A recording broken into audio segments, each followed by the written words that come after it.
Bem-vindos os nossos irmãos aí na Pérola da Graça.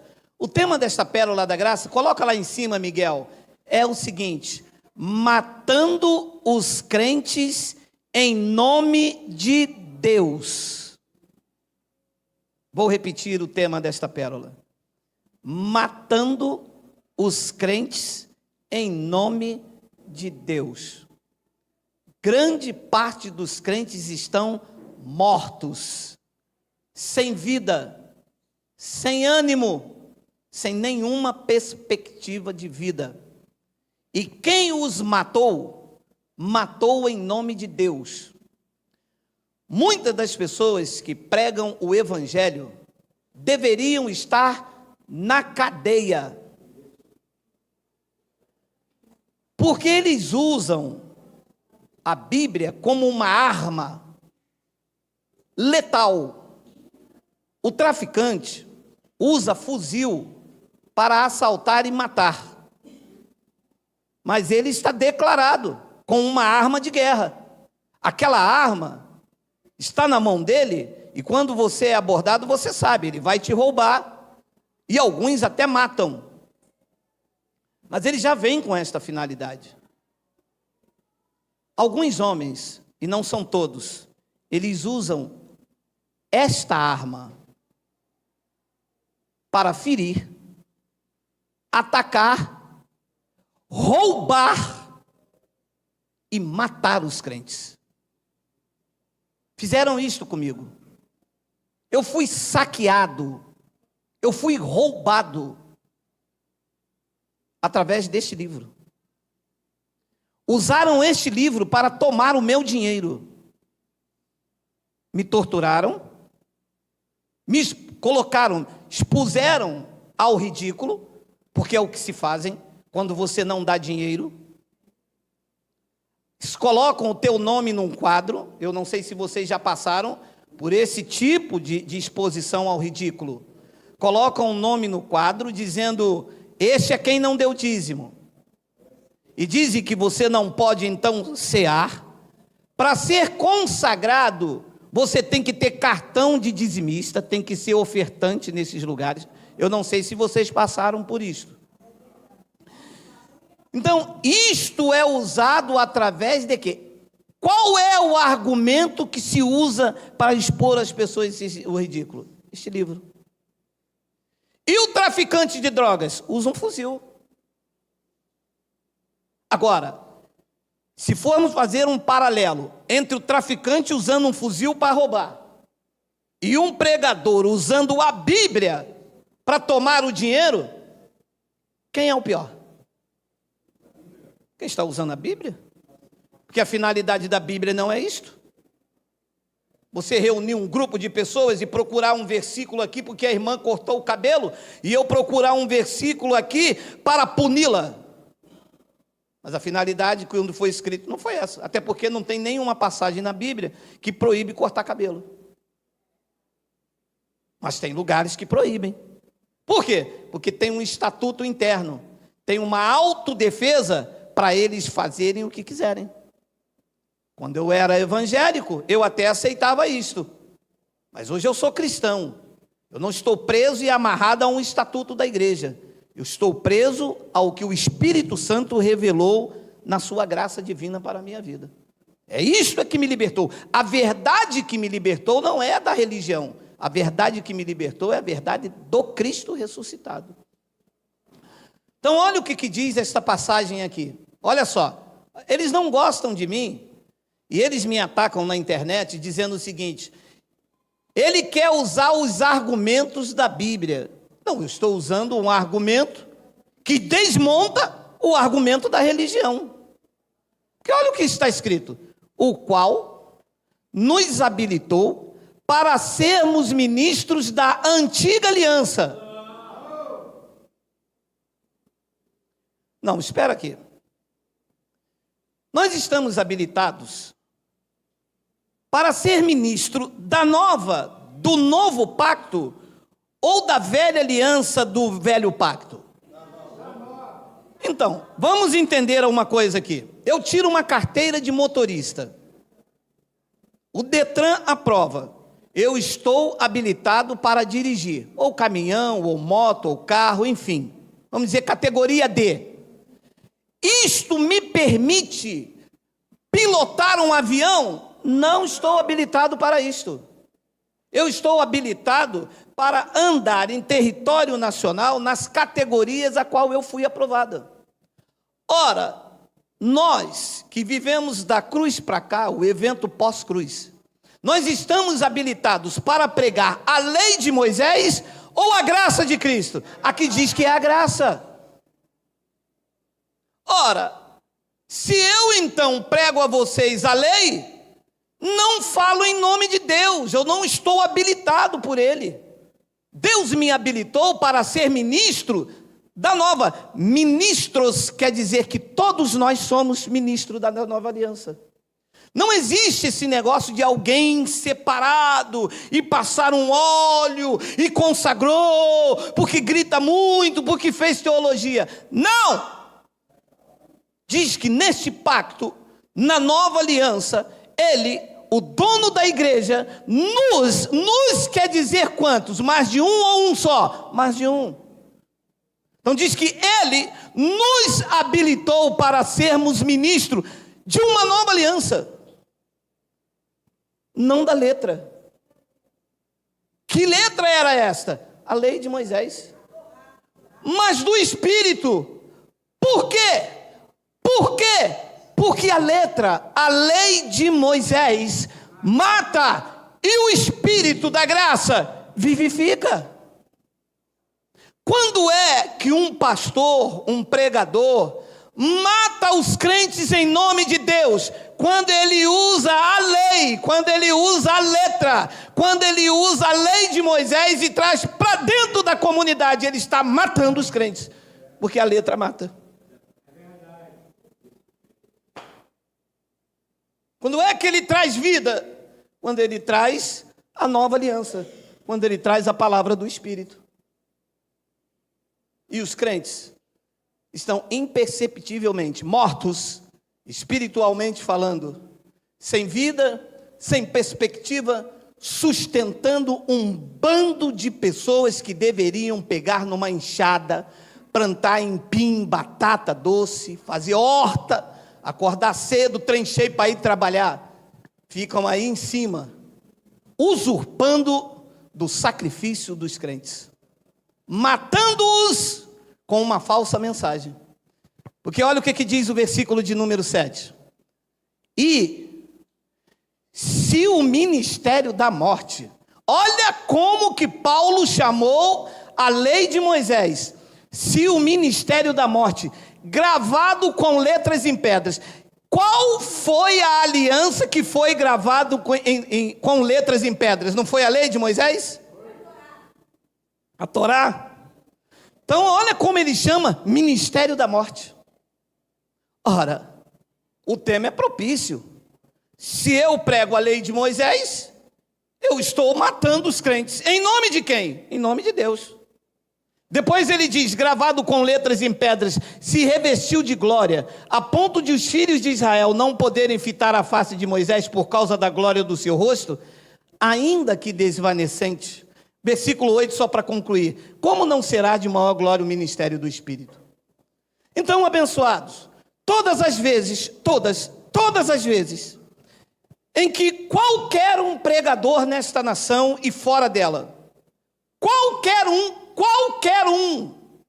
aplicar o Antigo Testamento como forma de doutrina e obrigatoriedade a vocês, ele está matando vocês em nome de Deus. Qualquer um deles, qualquer um, ele está aplicando uma lei que acabou. Não é isso que diz? Coloca para mim, Miguel, Lucas 16. Olha, leia isso aí. Leia isso aí, que parece que essas coisas não estão na Bíblia. Tem aí, Miguel? A lei e os profetas vigoraram até 2020. Não, espera aí. Se a lei e os profetas vigoraram até João, ou seja, estava em vigor, Por que é que trazem a lei de volta para o dia de hoje? Se ela perdeu o vigor, se ela não está vigorando mais. Como é que um pastor pega trechos da Torá, trechos da lei, e traz para a minha vida e aplica dizendo, você tem que fazer isto? Está me matando. Por quê? Porque a lei e os profetas duraram até João. Desde esse tempo, vem sendo anunciado o evangelho do reino de Deus, e todo homem se esforça para entrar nele, porque era um esforço, tinha que cumprir 613 mandamentos. Então, abençoados, eles estão aí matando os crentes em nome de Deus, e os crentes, sem se aperceber, vão aceitando como se isso fosse verdade de Deus, mas não é. Foi, não é mais. Vigorou até, não é para sempre. Foi uma verdade até um determinado ponto. Deixou de ser, não pode ser aplicado. Eu não posso obedecer, não devo obedecer sob a condenação de morte espiritual, porque era um ministério de condenação e morte.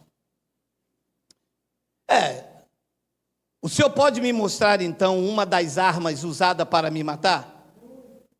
Vou te mostrar uma. Malaquias capítulo 3, versículo de número 10. Esta é uma das armas usada pelos pastores para matar os crentes. Leia. Trazei todos os dízimos à casa do tesouro. Quem já ouviu um pastor pregando isso, diga uala. Deram tiro em vocês com essa arma? Hoje tu tens o colete, a prova de bala, ela não entra mais, entra? Em mim não entra. Em mim não entra, porque hoje eu já entendi que isto era um ministério de condenação e morte. Hoje não entra porque isto ainda é a lei. Livro de Malaquias é o livro da lei ou é da graça? Da lei? E isto aqui de Malaquias vigorou até onde? Até João. Nós estamos antes de João, durante João, ou nós já estamos depois da cruz, onde somos ministros de uma nova aliança? E aonde estão os ministros da nova aliança? Diga, Abba, Pai. Digam, glória a Deus. Esta arma já não causa mais efeito em você.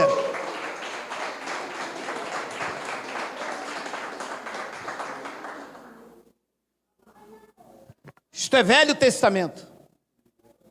Então começa aqui com os olhos iluminados a entender aquilo que te mataram, atiraram com você durante anos. Leia. Trazei todos os dízimos à casa do tesouro. Ponto, vírgula, pode parar aqui. Neste período aqui da escrita, Antigo Testamento, aonde era a casa do tesouro? No Sarapuí? Um templo lá no Bás?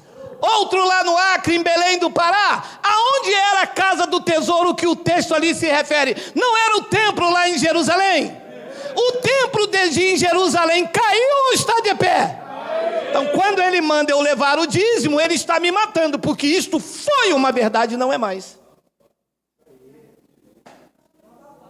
Meu Deus, e o Senhor aprende isto como? Gente, coisando. Porque os professores da escola bíblica nunca me ensinaram isso. Eles pegavam isso aqui e diziam que o templo, a casa do tesouro aqui, era a igreja onde eles dominavam o povo com rigor e matavam. Eu mortinho. Mortinho da Silva. Todo baleado, todo furado com essa Bíblia. Eu entrei num local para ter vida ou para ser morto, assassinado por um livro? Ia eu, trabalhando de segunda, terça, quarta, quinta, sexta. A mulher falava, filho, vamos comer pelo menos um frango com farofa. Não toca no dinheiro de Deus, que isso é sagrado. Sai, capeta! A mulher, oi, Deus me livre. Leva os 10, leva a oferta da viúva, leva tudo, leva o meu também. Oh, graças a Deus. Bendita foi a hora em que os meus olhos se iluminaram e eu disse, eu sou ministro da nova. Nunca mais eles viram a cor do meu dinheiro, nunca mais. Ligaram para minha casa e disseram: Geraldo, o devorador vai na sua casa. Eu falei: o devorador que vinha na minha casa era Suncê, filho. Chega. Trazei todos os dízimos à casa do tesouro. Você vê que a cada vírgula o entendimento aparece. Para que haja mantimento na minha casa. Ponto e vírgula, parou de novo. Por que mantimento? Porque o dízimo era alimento. Como é que eu não entendia isso antes? É que eu estava mortinho. Mas bem que me avisaram.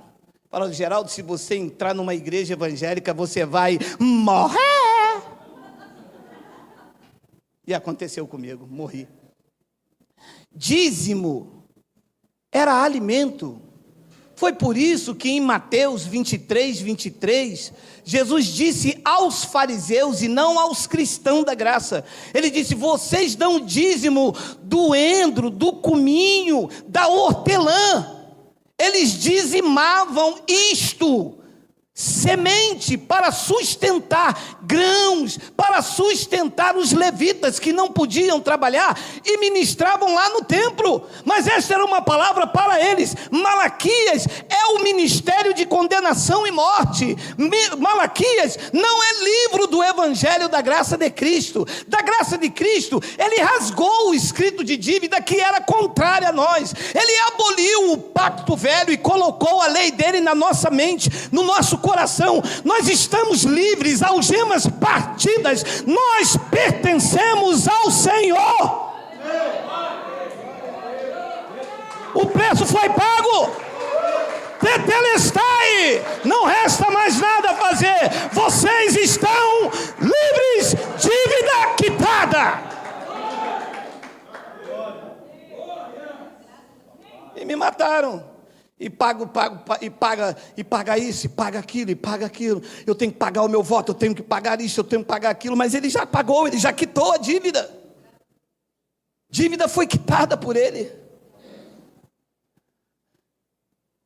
E provai-me nisto, diz o Senhor dos Exércitos. Aí vem a palavra: se eu não vos abrir a janela dos céus. Ora, claro, se está se tratando de alimentos, de plantios, de grãos, qual é a maior bênção para quem vive do plantio? Chuva.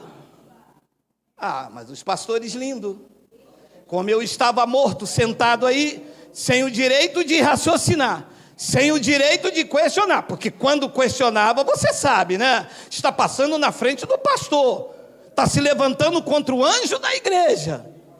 Você não é... E uma vez eu fui falar, mas o cara me disse o seguinte: vem cá, quem te constituiu professor da escola bíblica dominical aqui? Hein? Eu disse: ninguém, desculpa. Morto. Amados, estão matando os crentes em nome de Deus. Usam esta passagem para tomar dinheiro dos crentes. Pior do que o traficante de drogas faz com um fuzil. Porque ele vem com um fuzil, dele eu me escondo. Não passo naquela rua a determinada hora. Não passo por ali aquela altura. Mas eu vou a um local, achando que ali eu vou receber um alimento espiritual.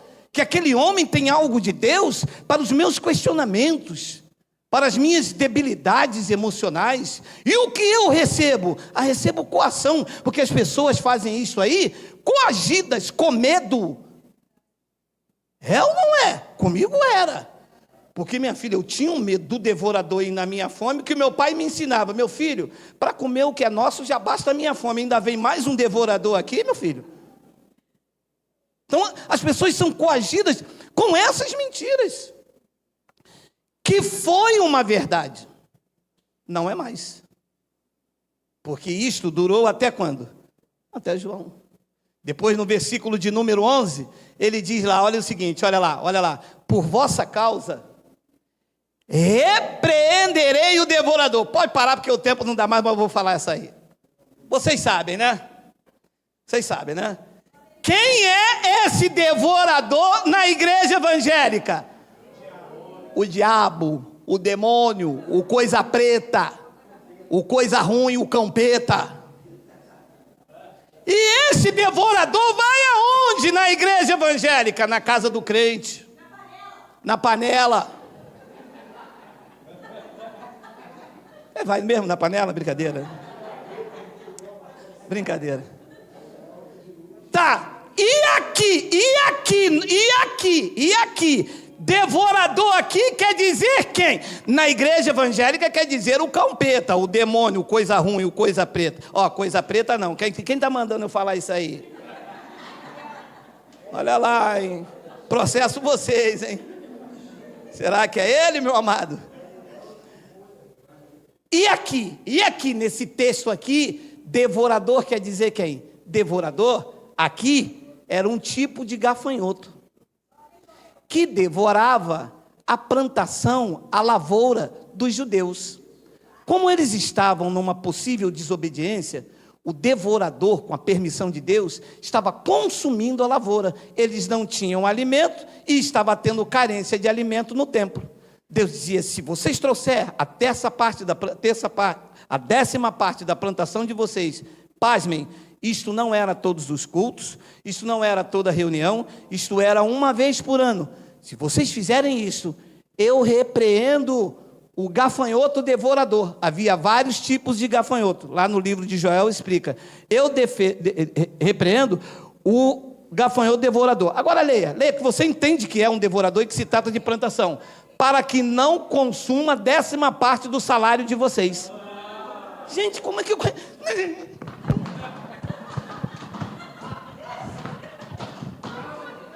Não, gente, eu tenho que apanhar de mim. Como que eu aceitei isso? Muito fácil, gente. Meu Deus, mas é tão claro quando você recebe o Espírito de vida. Parece que saiu a escama, gente. Isso aqui estava aqui a vida inteira. Cara, eu tenho que me dar mais uma banda, não é possível. Para que não vos consuma o fruto da terra. Continua lendo. E a vossa vide no campo, não é no banco, não é na poupança, não é no contra-cheque. No campo não será estéril, diz o Senhor dos Exércitos. Estão matando os crentes ou não estão matando o crente em nome de Deus? Porque essa é uma palavra que mata. Quantas pessoas morreram sem colocar uma dentadura para construir os templos, pagar salário de pastor? Quantas pessoas morreram sem uma casa própria? Desde que a igreja está aí, o dízimo é instituído como solução financeira. Nesta pandemia, foram poucos os pastores que eu conheço, e eu conheço muito cão guloso. Foram poucos os que levaram uma bolsa de comida para alguém.